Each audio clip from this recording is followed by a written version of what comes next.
আহা, আবারও আগুন লেগেছে বাংলাদেশে। মিরপুর স্টেডিয়াম থেকে স্পষ্ট দেখা যাচ্ছে।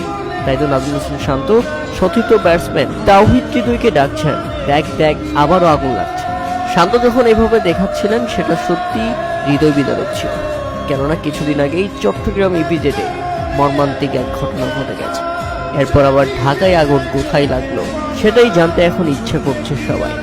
অনেকেই পোস্ট করছেন, জানি না আবার কোথায় আগুন লাগলো।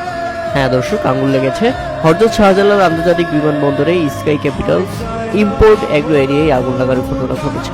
দুপুরের দিকে আগুন লেগেছে। ইতিমধ্যে ফায়ার সার্ভিসের 4টি ইউনিট কাজ করছে। তবে স্টেডিয়াম থেকে ব্যাপক ধোঁয়া দেখে আতঙ্কিত হয়ে পড়েছে ক্রিকেটাররা পর্যন্ত। আগুন লাগার ঘটনা ঘটেই যাচ্ছে। এটা বাংলাদেশের জন্য গজব নাকি অভিশাপ সেটা বলতে পারবো না, তবে আল্লাহ আমাদের সবাইকে হেফাজত করুক। কোনো একটা জায়গায় আগুন লাগলে ব্যাপক ক্ষয়ক্ষতির মুখে পড়ে যায় দেশ ও জাতি।